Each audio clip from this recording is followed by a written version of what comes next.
The old campus cafe buzzed with its usual Friday evening energy. Students hunched over laptops, nursing coffee that had gone cold hours ago. The smell of fresh pastries mixed with the sound of clinking cups and muffled conversations. In the corner sat an old upright piano, its black paint chipped and worn from years of eager fingers and countless performances. Lisa Chen pushed her music theory textbook aside and rubbed her tired eyes. 3 years at Riverside Music College had taught her many things, but perhaps the most important lesson wasn't written in any book. She had learned that every guy on campus thought he could win her heart with a few piano keys. It started during her freshman year. A confident sophomore had approached her table, flexed his fingers dramatically, and declared he would play something that would make her fall in love instantly. What followed was a painful butchering of Für Elise that made nearby students wince. Since then, it became a pattern. Week after week, month after month, young men would swagger up to her with the same cocky smile and the same tired pickup line. "Hey, you're Lisa, right? The piano major?" She looked up to see Danny Williams standing beside her table. Danny was nice enough, but he had that look in his eyes. The same look they all had before they made their move toward the piano. "Yeah, that's me," she replied, already knowing where this conversation was heading. "I've been watching you play in the practice rooms. You're really good." Danny shifted his weight from one foot to the other, clearly working up his courage. "But I bet I could play something that would blow your mind." Lisa sighed internally. "Here we go again." "Oh, really?" she said, not bothering to hide the amusement in her voice. "Absolutely. In fact, I'm so confident I'll make you a deal." Danny's chest puffed out with pride. "If I can play something that truly impresses you, something that gives you chills, will you go out with me?" The cafe had grown quieter, and Lisa noticed several students turning to watch their conversation. Great. Now she had an audience. She had dealt with this situation so many times that her response had become automatic. "Tell you what, Danny," she said with a mischievous grin, "play something that really moves me, something that touches my soul, and I'll marry you." The nearby students burst into laughter. Danny's face turned red, but he wasn't backing down. If anything, her challenge seemed to fuel his confidence even more. "You're on," he declared, marching toward the piano like a soldier heading into battle. Lisa leaned back in her chair and crossed her arms. She had made this same bet dozens of times, and the results were always the same. These guys thought they knew music, but they had no idea what real emotion sounded like when it flowed through piano keys. Danny cracked his knuckles loudly and sat down at the bench. He adjusted his position 3 times, clearly trying to look professional. The cafe fell completely silent as everyone waited to see if someone would finally meet Lisa's impossible challenge. His fingers found the keys and he began playing Chopin's Minute Waltz. Lisa had to give him credit, he knew the notes. His technique wasn't terrible, and he hit most of the right keys at roughly the right time. But there was no soul in it, no emotion. It sounded like a computer playing the song, technically correct, but completely lifeless. As Danny played, Lisa's mind wandered. She thought about her grandmother who had first introduced her to piano when she was 5 years old. Grandma Rose could barely read music, but when she played, the old songs came alive. Her weathered hands would dance across the keys, and somehow, every note carried the weight of her experiences. The joy of her wedding day, the sorrow of losing friends, the pride of watching her children grow up. That's what was missing from all these campus performances. These boys played notes, but they had never really lived. How could they pour emotion into music when they had never experienced real heartbreak, real loss, real triumph over adversity? Danny finished with a flourish, his hands flying off the keys dramatically. He turned to face Lisa with a huge smile, clearly expecting applause and maybe even a wedding proposal. Instead, he got polite clapping and a few scattered "nice job" comments from the audience. Lisa simply shook her head. "Sorry, Danny. That was technically fine, but it didn't move me at all." Danny's face fell. "What do you mean? I played it perfectly." "Playing the right notes isn't the same as making music," Lisa explained gently. "Music has to come from somewhere deeper than just your fingers." Defeated, Danny walked away, muttering something about how Lisa's standards were impossible to meet. The cafe gradually returned to its normal noise level, as conversations resumed and laptops reopened. Lisa turned back to her textbook, but she couldn't concentrate. She found herself thinking about that missing ingredient in Danny's performance, and in all the performances she had heard from her fellow students. They were all technically skilled, some even brilliant, but something was always missing. As she pondered this, she noticed movement in her peripheral vision. The evening janitor had wheeled his cart into the cafe and was quietly working his way around the room. She had seen him countless times over her 3 years here, but had never really paid attention to him before. He was an older man, probably in his 60s, with graying hair and deep lines around his eyes that spoke of hard work and long days.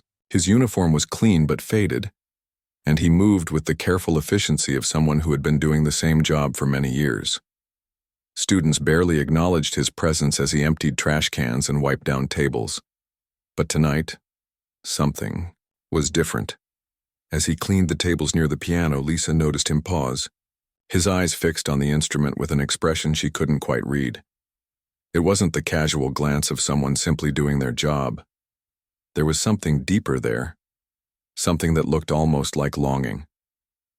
The janitor caught her watching him and quickly looked away, returning to his work with renewed focus. But Lisa had seen that look, and it intrigued her. In that brief moment, she had seen more emotion in his eyes than she had heard in Danny's entire performance. She watched as he methodically cleaned the area around the piano, his movements careful and respectful. When he wiped down the piano bench, his touch was gentle, almost reverent. Most people treated the old instrument like a piece of furniture, but this man seemed to understand that it was something more. As he prepared to move to the next section of the cafe, Lisa found herself wondering about his story. What had put that look in his eyes when he gazed at the piano? Did he play? Had he once dreamed of making music instead of cleaning up after those who did? She shook her head and tried to refocus on her studies.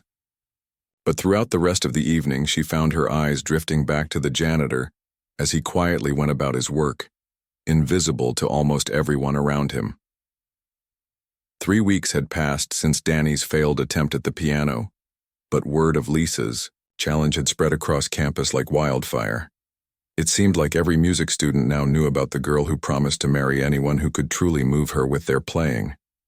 Some treated it as a joke, others as a serious challenge to prove their musical worth. Lisa sat in her usual spot in the cafe, trying to finish an essay about Baroque composers. The place was busier than usual for a Tuesday evening. Word had gotten out that another student was planning to try his luck at the piano tonight, and curious onlookers had gathered to watch the spectacle. She glanced up from her laptop to see Kevin Park warming up at the piano. Kevin was different from the others. He was a senior, genuinely talented, and had won several competitions. If anyone had a real shot at impressing her, it would be him. "Ladies and gentlemen," Kevin announced to the growing crowd, "tonight I'm going to play something that will not only impress Lisa Chen, but will restore your faith in true romance." Lisa rolled her eyes but found herself genuinely curious. Kevin's fingers began moving across the keys with impressive skill. He had chosen Rachmaninoff's Piano Concerto No. 2, one of the most technically demanding and emotionally powerful pieces in the classical repertoire. The music filled the cafe with its sweeping melodies and dramatic crescendos. Kevin's technique was flawless, his timing perfect. Several people in the audience began recording with their phones, clearly impressed by the performance. This was by far the best playing Lisa had heard from any of her challengers. But as the minutes passed, Lisa felt the same emptiness she always experienced during these performances. Yes, Kevin was hitting every note perfectly. Yes, he understood the technical requirements of the piece. But there was something mechanical about it, something that felt rehearsed and calculated rather than genuinely felt. When Kevin finished, the cafe erupted in applause. Students whistled and cheered, clearly believing they had just witnessed something special. Kevin stood up from the bench with a confident smile and took a theatrical bow before walking over to Lisa's table. "So," he said, slightly out of breath from the demanding piece, "when should we start planning the wedding?" Lisa looked around at all the expectant faces. Everyone seemed convinced that Kevin had surely met her challenge. How could she explain that despite his obvious skill, The music had left her completely unmoved. "Kevin, that was technically brilliant," she said carefully. "Your skill is undeniable, but what?" Kevin's confidence began to waver. "It didn't touch my heart. It was perfect, but it wasn't real." The crowd began to murmur. Some students shook their heads in disbelief. How could Lisa not be impressed by such an obviously skilled performance? "Come on, Lisa," called out Jennifer from across the room.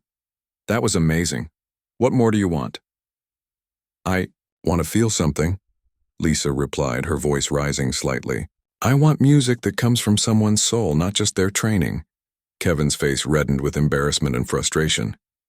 "You're impossible," he muttered before walking away, followed by several students who were clearly on his side. Lisa sank back into her chair, feeling suddenly drained. Maybe her friends were right. Maybe her expectations were unrealistic. Maybe she was asking for something that didn't exist. The cafe began to empty as students lost interest in the drama. Soon, only a handful of people remained, most of them focused on their laptops or quietly chatting over coffee.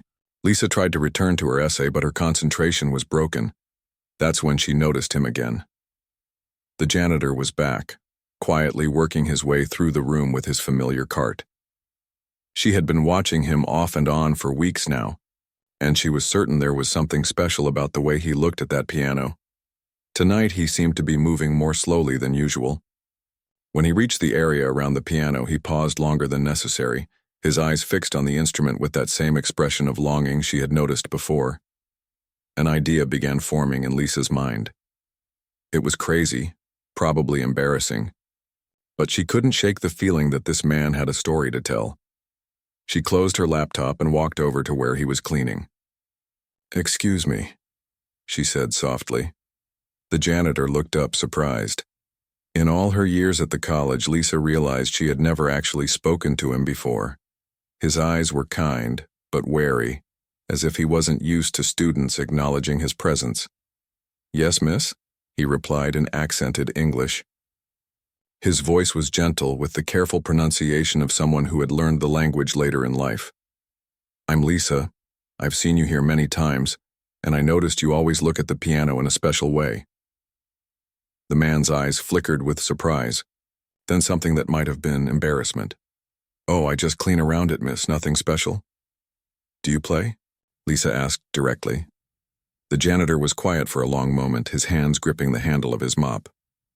"Long time ago," he finally said. "Very long time ago." Lisa felt her heart begin to race. "Would you—" She paused, knowing how strange her request would sound. "Would you play something for me?" The man's eyes widened. "Oh no, miss, I am just janitor. I clean. I don't play anymore." "Please," Lisa said, surprised by the urgency in her own voice. "I've been listening to students try to impress me for years, but I've never heard music that really moved me. Something tells me you might be different." The janitor looked around the nearly empty cafe, then back at Lisa. She could see a battle happening in his eyes, fear fighting against something that looked like hunger. "I haven't played for people in many, many years," he said quietly. "That's okay. Just play for yourself. I'll just happen to be listening." After what felt like an eternity, the man nodded slowly. He parked his cleaning cart to the side and approached the piano bench with hesitant steps. His weathered hands trembled slightly as he sat down. "My name is Roberto," he said, not looking at Lisa. "Roberto Flores. It's nice to meet you, Roberto." Roberto placed his hands on the keys but didn't press them yet. "I don't know if I remember," he whispered. "It's okay. Just try." Roberto closed his eyes and took a deep breath. When his fingers finally touched the keys, something magical happened. The first notes were tentative, almost questioning, as if he was asking the piano if it remembered him too. But as the melody developed, confidence returned to his playing. Lisa recognized the piece. It was the same Rachmaninoff concerto that Kevin had played just an hour earlier. But this was completely different. Where Kevin's version had been technically perfect, but emotionally empty, Roberto's playing was full of life and pain and joy all mixed together. Every note seemed to carry the weight of real experience. Lisa could hear years of struggle in the darker passages, moments of pure happiness in the lighter sections, and a deep understanding of loss in the way certain phrases seemed to fade, away like memories. The few remaining students in the cafe stopped what they were doing and turned to listen. But Roberto seemed unaware of his audience. His eyes remained closed, and his body swayed slightly with the music as if he was pouring his entire life story through his fingertips. Lisa felt tears beginning to form in her eyes. This was what she had been waiting for all these years. This was real music, played by someone who understood the technique was just the beginning, not the end. Roberto's playing had the one thing that all the others had lacked, a genuine human soul behind every note. When the last note faded into silence, the cafe remained completely still. Roberto's hand slowly lifted from the keys, and he opened, his eyes as if waking from a dream. For a moment he seemed surprised to find himself at the piano, as if he had forgotten where he was. Lisa wiped the tears from her cheeks, unable to speak. Around the cafe, the few remaining students sat in stunned silence. Even the barista behind the counter had stopped what she was doing to listen. "Roberto," Lisa whispered, her voice barely audible. That was the most beautiful thing I've ever heard." Roberto's face flushed with embarrassment.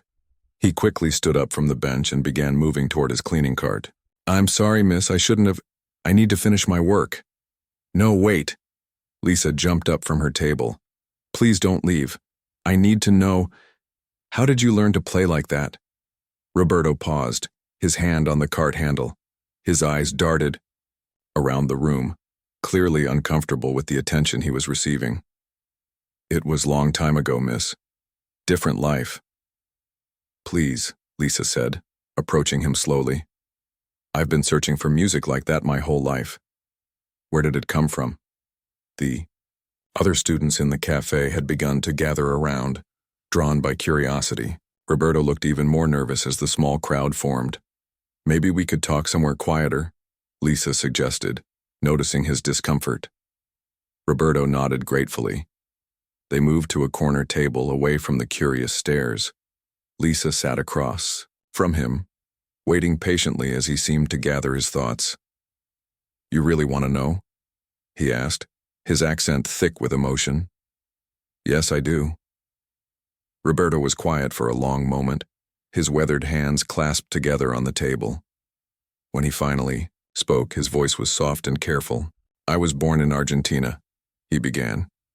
"Small town, very poor family. My father worked in the fields, my mother cleaned houses. But there was old piano in the church, and the priest, Father Martinez, he taught me to play when I was 7 years old." Lisa leaned forward, hanging on every word. "Father Martinez said I had gift. By the time I was 15, I was playing for all the church services, all the weddings and funerals in town. People would come from other villages just to hear me play." Roberto's eyes grew distant as he remembered. "When I was 18, a music teacher from Buenos Aires heard me play. She said I must come to the conservatory there, study properly. My parents, they saved every peso they had to send me to the city." "You went to music school in Buenos Aires?" Lisa asked, amazed. "Sí, yes. 5 years I studied there. Classical piano, composition, everything. My teacher said I could be concert pianist, maybe even international career." His voice carried a mix of pride and sadness. "I was so young, so full of dreams." "What happened?" Roberto's expression darkened. "I graduated in 1985. Started getting small jobs, playing in hotels, some concert halls. I even recorded one album with small label. But then," he paused, struggling with the memory. "The economy in Argentina had crashed. Very bad times. Work disappeared. No one had money for concerts, for music. I could barely eat, couldn't pay rent. My girlfriend, she was pregnant, and I had to find a way to support family." Lisa felt her heart breaking as she listened. "My uncle, he lived here in United States. He said, 'Come to America, find work, send money home.' So in 1987, I came here, with nothing but suitcase and hope. Did you try to continue with music here? Roberto laughed bitterly. I tried, miss, but my English was very bad then.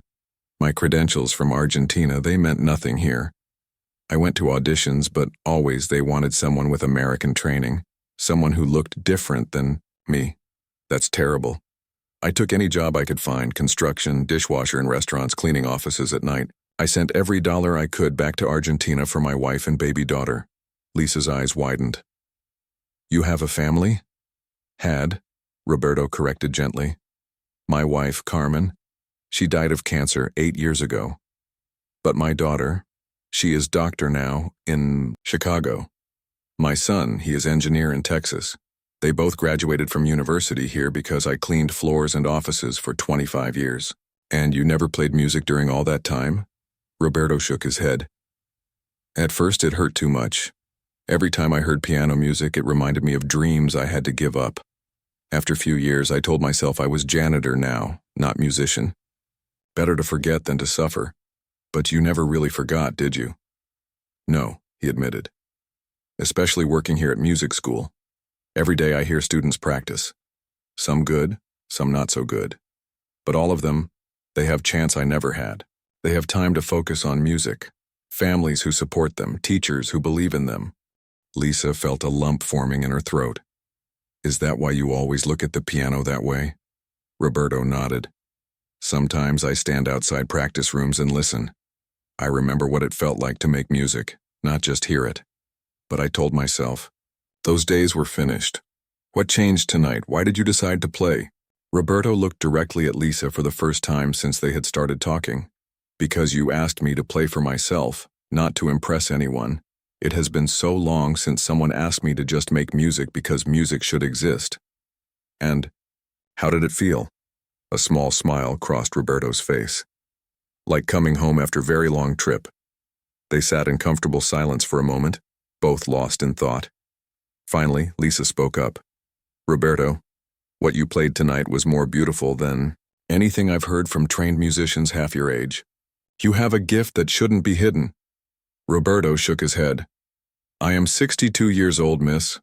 My hands are not as fast as they used to be. My back hurts from years of cleaning floors. It is too late for old dreams. Maybe it's not about age, Lisa said thoughtfully. Maybe it's about sharing something beautiful with the world. Who would want to hear old janitor play piano? I would, Lisa said firmly. And so would everyone who was in this cafe tonight. Did you see their faces? You moved them in a way that all our conservatory training hasn't been able to do. Roberto looked uncertain. I don't know, miss. It is scary to hope again. I understand. But Roberto, what if your story could inspire other people? What if knowing that someone like you, someone who has worked so hard and sacrificed so much, what if knowing you never really gave up on music could help other people not give up on their dreams? Roberto was quiet for a long time, considering her words. You really think so? I know so. The way you played tonight, it wasn't just technique. It was life experience. It was wisdom. It was the sound of someone who understands what music really means because you know what it's like to live without it. I never thought of it that way. Lisa reached across the table and gently touched Roberto's hand. Thank you for playing tonight. And thank you for trusting me with your story. Roberto squeezed her hand briefly. Thank you for listening, miss. For seeing person, not just janitor. As they sat together in the quiet cafe, Lisa realized that Roberto's music had answered a question she hadn't even known she was asking. She had been looking for someone who could move her with their playing, but what she had really been searching for was proof that music could carry the full weight of human experience. By Thursday morning, everything had changed. Lisa woke up to find her phone buzzing with notifications. Someone in the cafe had recorded Roberto's performance on Tuesday night, and the video was spreading across social media faster than she could have imagined. The caption read, "Janitor at Music College plays the most beautiful piano you'll ever hear." Brought everyone to tears. She watched the video with amazement. Even through the phone's small speaker and grainy recording, Roberto's music was still incredibly moving. The comment section was exploding with responses from people all over the world. This man has more soul in his pinky finger than most concert pianists have in their entire body. I'm crying at my desk at work. This is what real music sounds like. Someone please tell me more about this man's story. Lisa got dressed quickly and rushed to campus. She needed to find Roberto and let him know what was happening. She had a feeling he had no idea that his private moment of music had touched so many people. She found him in the practice room hallway, mopping the floors, as usual, but something was different. Students who normally walked past him without a glance were stopping to talk to him. She watched as a small group of freshmen gathered around him, all talking at once. "Mr. Roberto, that video of you playing is incredible. Can you teach me how to play with so much emotion? Will you play again sometime?" Roberto looked overwhelmed and slightly confused by all the attention. When he spotted Lisa approaching, his face showed relief. "Miss Lisa," he called out, "what is happening? Students keep showing me video on their phones, but I don't understand." Lisa pulled out her phone and showed him the viral video. "Roberto, this has been watched by over 50,000 people since yesterday. People all over the world are talking about your music." Roberto stared at the screen in disbelief. 50,000? But how is this possible? Your story is inspiring people. They want to know more about you. Before Roberto could respond, they were interrupted by the arrival of Dr. Patricia Williams, the head of the music department. Lisa had never seen Dr. Williams outside of formal settings, and she looked unusually excited. "Roberto Flores?" Dr. Williams asked, approaching them with quick steps. "Yes, ma'am," Roberto replied nervously, probably wondering if he was in trouble for playing the piano. "I've been looking for you all morning. I saw the video and I need to speak with you immediately. Could you come to my office?" Roberto looked at Lisa with uncertainty. She nodded encouragingly. "It's okay. Dr. Williams is wonderful." 20 minutes later, Lisa sat in Dr. Williams's office, listening as Roberto explained his background to the department head. Dr. Williams had asked Lisa to join them, saying she wanted the full story of how Tuesday night had unfolded. "So you studied at the Buenos Aires Conservatory?" Dr. Williams asked, taking notes. "Yes, ma'am. Graduated in 1985. And you've been working as a janitor here for how long?" 15 years, ma'am." Dr. Williams leaned back in her chair, shaking her head in amazement. "Roberto, I have to ask, why didn't you ever mention your musical background when you applied for jobs here?" Roberto looked embarrassed. "I thought no one would believe me. And I was just looking for work to pay bills. I didn't think my old training mattered for cleaning." "It matters more than you know," Dr. Williams said firmly. "Roberto, our students are technically skilled, but many of them lack the emotional depth that comes from real-life experience. What you demonstrated Tuesday night is exactly what we try to teach, but can't always achieve in a classroom." "I don't understand, ma'am." Dr. Williams pulled up the video on her computer and played it again. "Listen to that music, Roberto. That's not just technical skill, that's wisdom. That's the sound of someone who has lived through hardship and joy, and loss and hope. Our students need to learn from someone like you." Lisa watched Roberto's face as he processed what Dr. Williams was saying. "What are you suggesting?" he asked quietly. "I want to offer you a position as artist in residence here at the college. You would work with our students not as their teacher in the traditional sense, but as a mentor who can show them what it means to put real emotion into music." Roberto's eyes widened. "But I am not qualified. I don't have the right papers, the right credentials for American teaching. Your credentials are your experience and your obvious talent. We can work around the paperwork issues. What matters is that you have something to offer that no classroom textbook can provide." Lisa felt tears forming in her eyes as she watched Roberto struggle to process this unexpected opportunity. I would need to think about this," Roberto said finally. "Of course. But Roberto, there's something else. The video has caught the attention of people beyond just our campus. I've received calls from 3 different news stations wanting to interview you. The local symphony orchestra reached out asking if you'd be interested in performing as a guest artist." Roberto looked like he might faint. "Symphony orchestra? They want to schedule you for their community outreach concert next month. It's a program where they feature local talent, alongside professional musicians. As they left Dr. Williams's office, Roberto walked in a daze. Lisa stayed beside him, watching as he tried to process everything that had happened. "This doesn't feel real," he said as they sat down on a bench outside the music building. "It's real," Lisa assured him. "Roberto, you deserve this. You've worked hard your whole life, and you never stopped being a musician even when you thought you had." Over the next few days, Lisa watched Roberto's transformation accelerate. The news interviews aired, telling his story to an even wider audience. Social media exploded with support for the janitor pianist. People shared stories of their own delayed dreams and abandoned talents. A local businessman offered to sponsor Roberto's first solo recital. A piano company donated a high-quality instrument for him to practice on. The college set up a special practice room where Roberto could work on his music without interruption. But the most touching moment came when Roberto's children arrived from Chicago and Texas to see their father's sudden fame. Lisa was in the cafe when Roberto's daughter, Dr. Ana Flores, walked in with her teenage son. "Papa," she said, tears streaming down her face as she hugged him, "I never knew you gave up your music for us." "I didn't give it up," Roberto replied, holding his daughter tight. "I just saved it for later." Lisa watched from across the room as 3 generations of the Flores family sat together at the piano. Roberto played softly while his grandson listened with wide-eyed wonder. The boy had never heard his grandfather play before, never knew the musical legacy that ran in their family.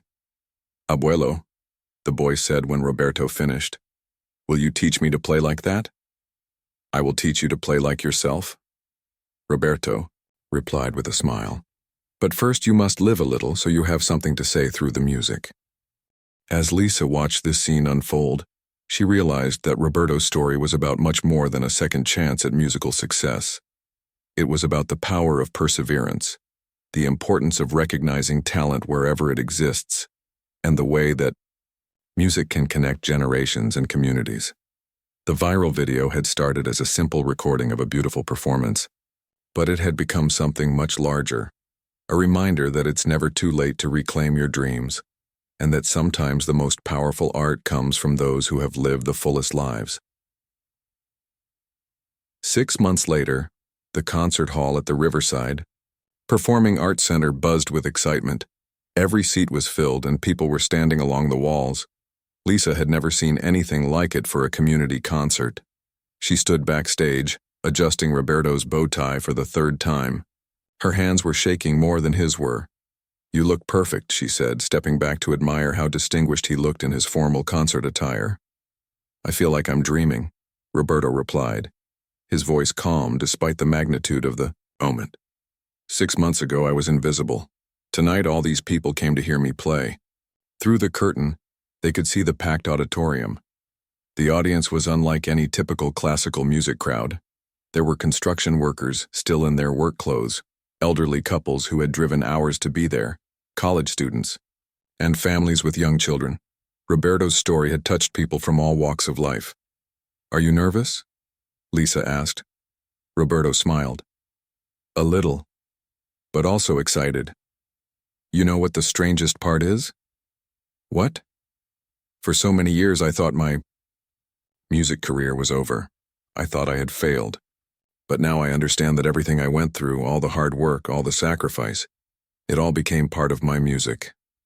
Without those experiences, I couldn't play the way I do now." Lisa felt her eyes getting watery. Over the past 6 months, she had watched Roberto transform not just professionally but personally. The shy, invisible janitor had become a confident performer and teacher. But more than that, he had become a symbol of hope for people who thought their dreams were too late to pursue. The local symphony orchestra had not only invited Roberto to perform as a guest artist, but had created an entire concert around his story.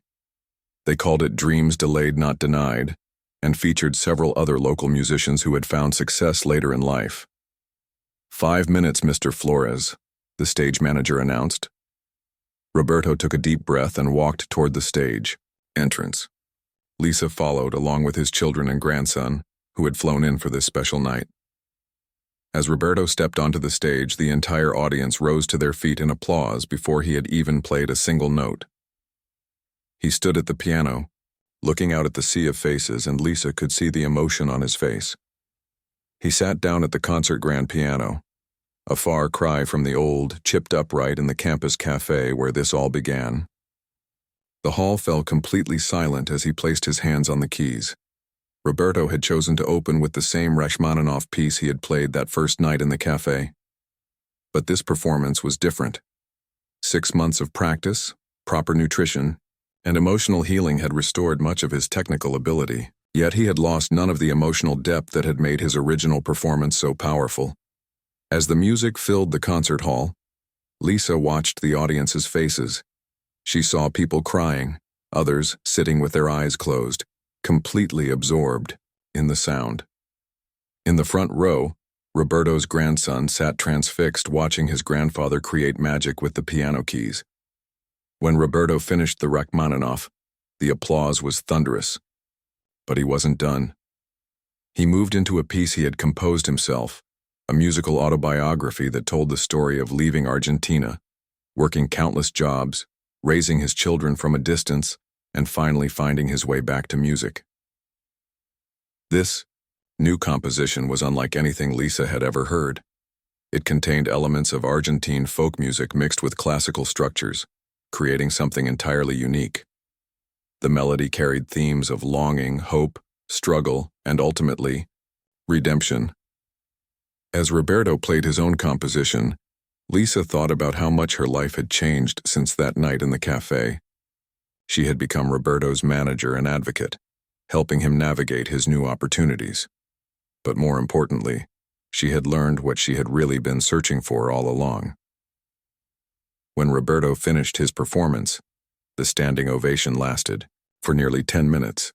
People were cheering, crying, and calling for an encore. Roberto stood at the piano, overwhelmed by the response. For his encore, he chose something completely unexpected. He began playing Amazing Grace, but in a style that blended classical technique with the simple, heartfelt approach of his childhood church in Argentina. The audience began humming along, and by the end, many people were singing softly. After the concert, there was a reception where people could meet Roberto personally. Lisa watched as person after person approached him with their own stories. "Mr. Roberto," said an elderly woman with tears in her eyes, "I gave up painting when I got married 50 years ago. After hearing your story, I bought my first set of paints in decades." A middle-aged man shook Roberto's hand firmly. "I've been writing songs in my head for 20 years, but never had the courage to try recording them. You've inspired me to finally do it," a young mother with 2 small children told him. "My kids ask me to play your video every night before bed. They say your music helps them sleep peacefully." Lisa felt overwhelmed with emotion as she watched these interactions. Roberto's journey had become so much bigger than just his personal success. He had become proof that talent and dreams don't have expiration dates. Later that evening, after the reception had ended and the last well-wisher had gone home, Lisa and Roberto sat together in the empty concert hall. The stage lights were dimmed and the grand piano sat silent. "Roberto," Lisa said, "do you remember what I said that first night in the cafe? About marrying someone who could truly move me with their music?" Roberto chuckled. "Yes, I remember. You said I played something that moved you, but I was already married. Well, you were right about being married, but you were wrong about one thing." "What's that?" "You didn't just move me with your music. You changed my entire understanding of what music should be. You showed me that the most beautiful performances come from people who have really lived." Roberto smiled. "And you showed me that it's never too late to share your gifts with the world." "You saw something in an old janitor that even he didn't see in himself. So what happens now?" Lisa asked. "Now I keep playing, keep teaching, keep sharing music with anyone who wants to listen. The recording company wants to make an album of my compositions. The college has offered me a permanent position, and I've been asked to speak at conferences about pursuing dreams at any age." "And personally?" Roberto's eyes twinkled. "I'm going to visit Argentina next month. First time in 35 years. I want to play at the church where I learned, to honor Father Martinez who gave me my start. And I want to see if there are other young people there who need someone to believe in their musical gifts. Lisa realized that Roberto's story had come full circle. The boy who had learned to play piano in a small church in Argentina was now in a position to inspire the next generation of musicians. You know what the best part of all this is? Roberto asked. What?